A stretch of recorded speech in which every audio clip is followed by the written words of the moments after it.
Did you really think Harlem's messiest Bonnie and Clyde would get away with faking a whole baby just to keep their pockets fat and their names trending? Oh, sit down and mute every notification because what I'm about to unpack is so grimy, so humiliating, and so disgustingly on brand for these two that even the pettiest corners of Twitter can't spin this scandal pretty. Imagine waking up to leaked footage of Chrissy, the self-proclaimed ride-or-die queen, whispering, "Sweet baby," lies into a burner phone while Camron, Mr. Pink Mink himself, stands 3 steps back. Orchestrating this dirty soap opera like Harlem's dollar store puppet master. Fake tears. Check. Fake doctor's notes. Double check.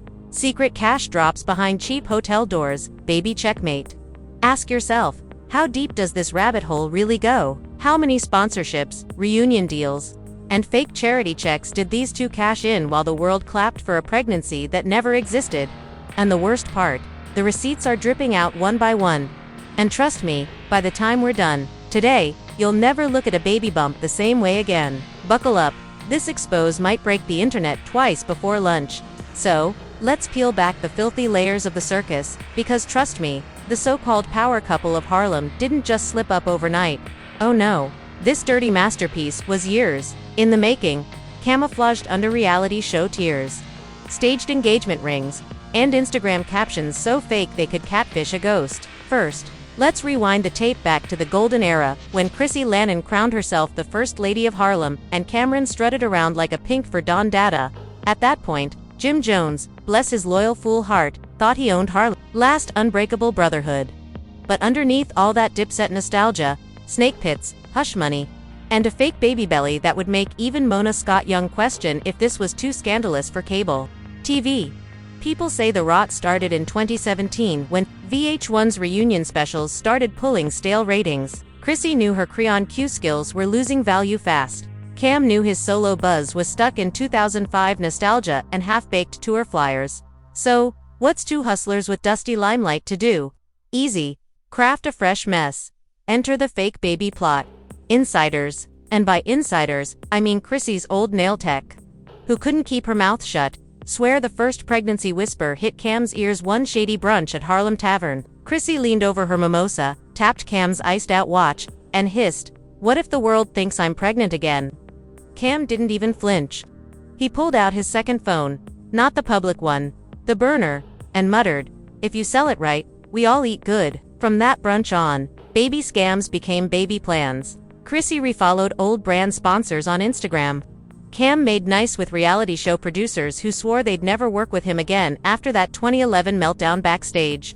And Jim, poor clueless Jim, he kept believing every "I love you daddy" text she crooned at 2 a.m., while secretly coordinating hush payments for shady ultrasound invoices. Fast forward to spring 2022. A suspicious bump started popping up on Chrissy's selfies. Fan pages argued she's glowing while Harlem's barbershops whispered she glowing but that belly looking like a pillow. Meanwhile, Cam milked every drip of cloud. He dropped teaser verses hinting about blessing the crew with new life, teased cryptic IG stories with baby emojis, and threw not-so-subtle shade at Jim. A real man owns his mistakes and feeds his seeds. It worked. Sponsorship offers crawled out from every corner: baby brands, mommy podcasts, maternity fatigues. One insider leaked that a big vitamin company offered Chrissy a 5-figure deal for a pregnancy health journey vlog on YouTube. Little did they know the only thing growing was her bank balance, not her womb. And here's where it gets grimy. These two didn't stop at just pretending. Nope, they made sure the lie looked bulletproof. A traveling OBGYN from Jersey, who rumor says had her license pulled back in 2018 for shady medical paperwork, was on Cam's private peril. Fake blood work, fake sonograms, fake prenatal appointment receipts. All created on a burner laptop, saved to an encrypted USB, and handed off to Chrissy before any suspicious PR agent could ask for proof of due dates. While Jim snapped blurry bathroom selfies with Chrissy's staged bump, Cam sat 2 blocks away at a hookah lounge, chuckling with his inner circle. Harlem's still stupid enough to buy anything if you sprinkle some reality TV tears on it. Savage, but not surprising. It all might have stayed buried, too, if it weren't for one slip-up that not even Cam's paranoia could fix. The housekeeping lady at that infamous Midtown hotel room. Yep, the same housekeeping lady who found a suspiciously flat pregnancy belly band tossed in a trash connects to 3 unopened prenatal pill bottles. She took a picture. She DM'd it to a Harlem gossip blogger, hungry for clicks. Boom. Baby scam outed. Within hours, #Chrissy fake bump trended. Cam's phone blew up, not with congratulatory DMs, but with death threats from Dipset stans, screaming he'd stabbed his brother for clout money. Chrissy's lawyer ghosted her. Even Mona Scott Young, queen of Give Me the Mess, I'll Spin It, refused to pick up her calls. But wait, it gets spicier because the leak was just the appetizer. What poured out next was the main course: bank statements, an anonymous whistleblower, some say a disgruntled intern from Cam's short-lived podcast venture, dumped digital folders online, screenshots showing hush payments, fake prenatal invoices, hotel room bookings under fake LLC names like Mommy Empire. Consulting LLC. Fans did what fans do best. Connected every memed, every slip-up, and roasted the entire scam into next week. TikTok detectives match dates, comparing Chrissy's so-called due date to her club appearances, where she magically had abs by midnight but a bump by breakfast. Twitter Spaces raged all night. Did Jim really not see this coming? Cam, been a snake since Dipset's first mixtape. Y'all just forgot. But if you thought this was the final leak, buckle your seatbelt because Harlem's messiest soap opera was far from over. Just when Jim tried to play damage control and post a prayer hands emoji on IG, more screenshots dropped. This time from Chrissy's cousin's stolen iCloud, private voice notes, burner phone recordings, and a suspicious contract with a shady PR firm guaranteeing viral rollout of pregnancy content. Meanwhile, Cam vanished. No cryptic live, no freestyle diss track, not even a single petty tweet. The silence, that's how Harlem knew he was guilty as sin or plotting the next chess move. Chrissy, on the other hand, couldn't hide. Paparazzi caught her slipping out of a nail salon with no bump, no ring, and no clue how to spin this PR car crash into a fresh paycheck. And here's the real slap. Sponsors started running for the hills. That vitamin brand, refunds, the maternity photo studio, lawsuit threat. One brand even posted a savage tweet. We do not condone fake babies. We have terminated all collaborations effective immediately. The internet broke again. Now pause. Take a deep breath, because if you think this scam stopped at exposed hotel bans and shady invoices, you're sweetly mistaken. This baby bombshell wasn't just about clout. It was the ticking time bomb that blew up Harlem's last fairy tale couple, splintered Dipset loyalty, and triggered a federal audit.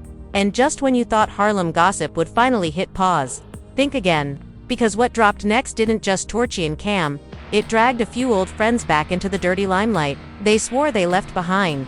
Stick with me. Part 2 is about to peel this scandal down to the bone.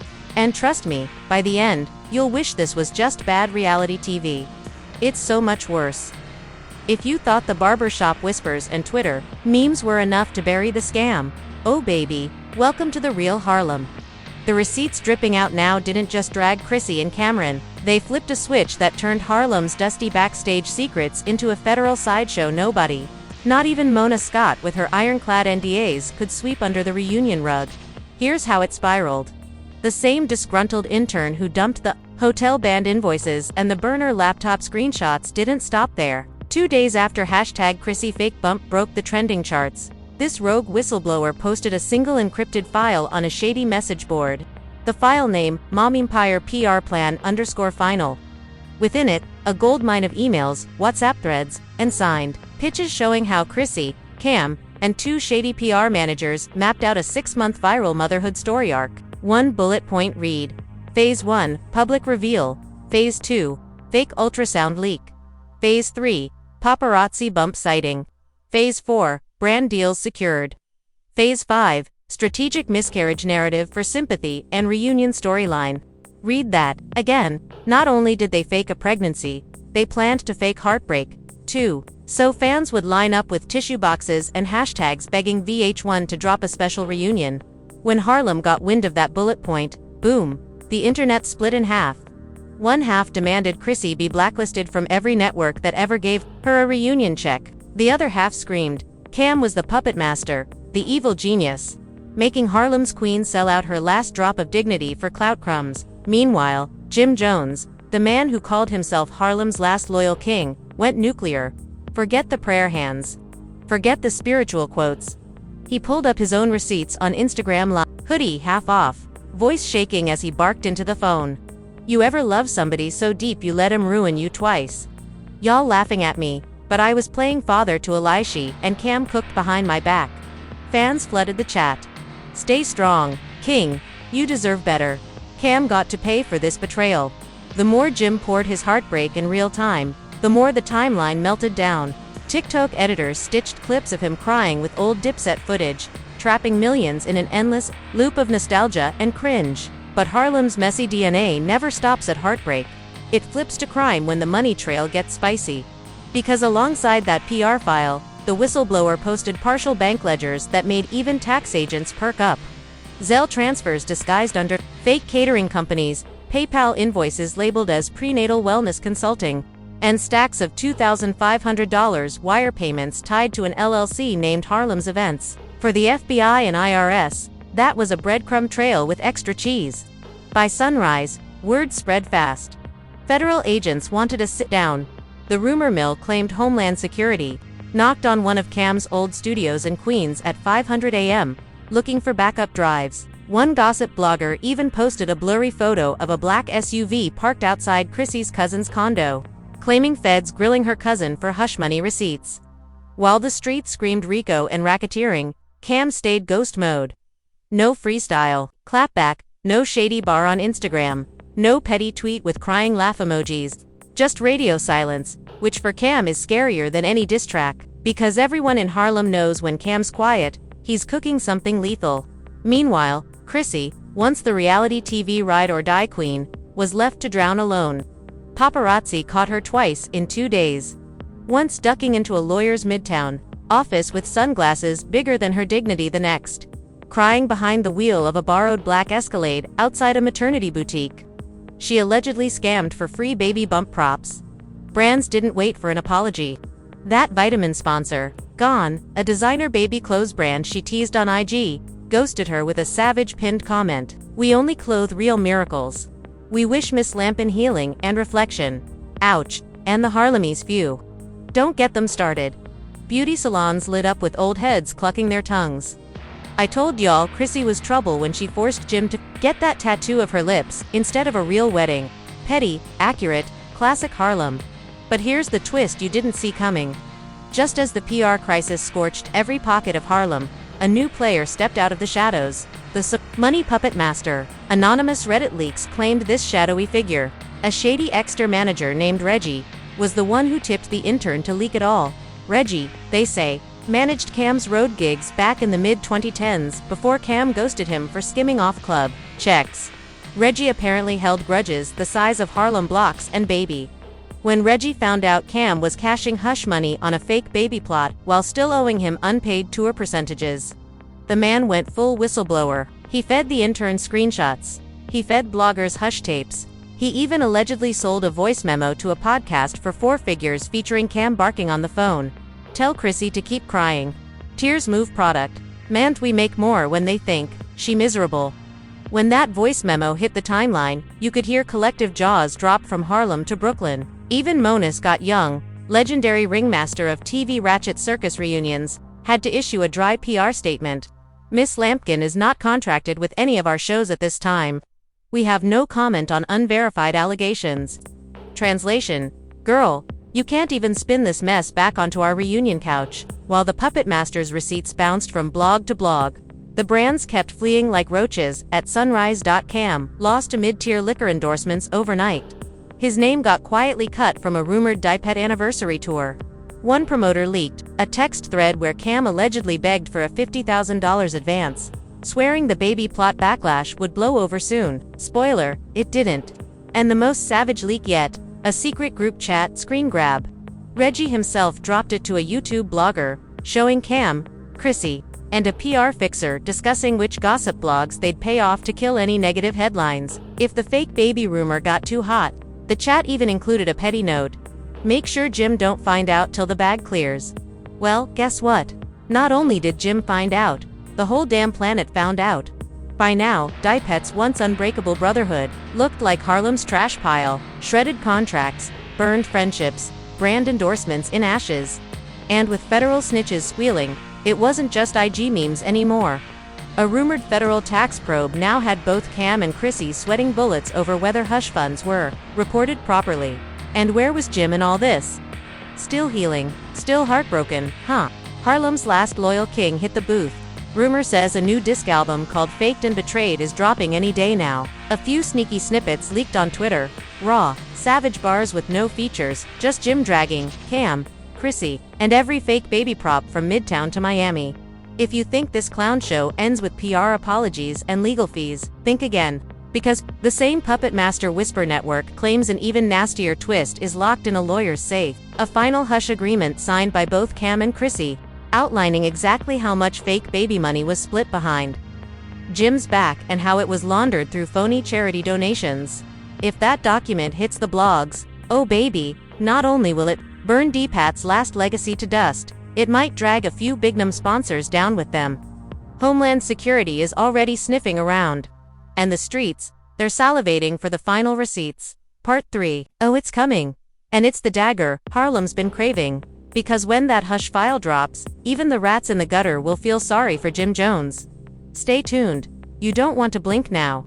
Part 3 is where we torch every leftover secret. So, here we are.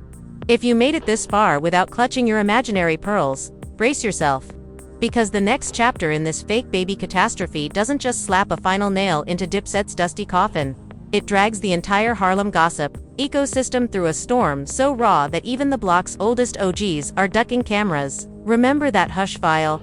Yeah, the so-called smoking gun Reggie hinted at. Well, the streets whispered for weeks that only 2 people held a copy.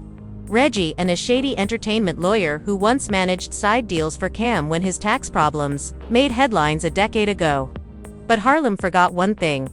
Secrets don't stay caged when everybody's loyalty is on layaway.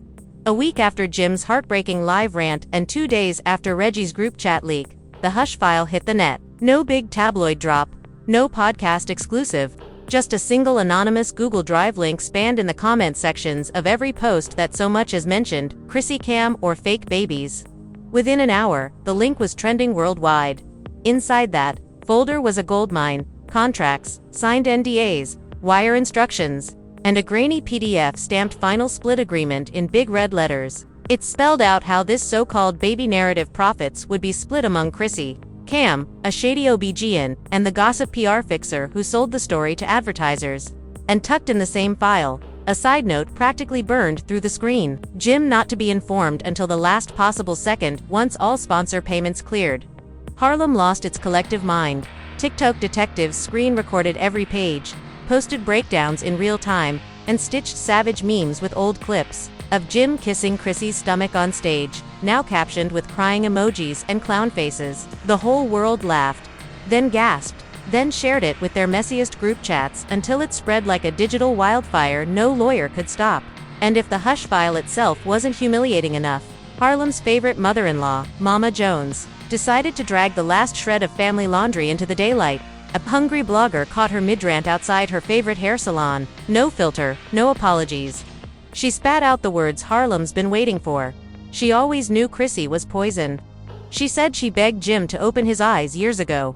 Now he's got heartbreak, shame, and a lawyer bill so thick even Cam can't scan that away. The sponsors moved fast, faster than any PR statement Chrissy's people could whip up. Baby vitamin deals dead. Branded maternity shoots canceled with brutal refund demands. A designer boutique she posted on her stories threatened a lawsuit for brand damage caused by association with a fraudulent narrative. It was all crashing down dollar by dollar. Cam, meanwhile, did what only Cam knows how to do. He didn't whimper behind some lawyer statement. He didn't issue a teary apology video. No, Cam jumped on live, hoodie halfway off, chain dancing on his chest, smirking at 50,000 people watching him call himself Harlem's favorite villain. He sipped from a red cup and laughed. He said loyalty is dead, and he's the only one real enough to admit he killed it himself. The comment section flooded with clown emojis, snake emojis, and still half the crowd cheered because Harlem loves a villain that says what everybody else is too fake to whisper. Jim didn't respond with another messy live. Instead, he did what he's always done best. He hit the booth. 3 days later, an unpolished freestyle popped up on SoundCloud under the title, No More Puppets. It was raw pain carved into words. Number, graveyard. By midnight, fans flooded every Harlem block with car speakers blasting the track like a eulogy for everything Dipset once meant. But the internet didn't pause for long, because after heartbreak and clown memes come the real hounds: the feds. Word spread that Homeland Security flagged suspicious payments tied to that fake charity fund Cam and Chrissy pushed during the bump storyline. Turns out their so-called Moms Foundation didn't fund struggling mothers at all. It funneled brand checks straight back to them under shell company invoices. That's not influencer drama anymore. That's wire fraud. Barber Hop started joking that the next Dipset reunion special won't be on VH1, but in a federal courtroom. The laughter covered up the heartbreak, because deep down Harlem knows this was bigger than fake belly bands and scammy Instagram captions. This was about a family that once stood as the last bit of raw loyalty on stage.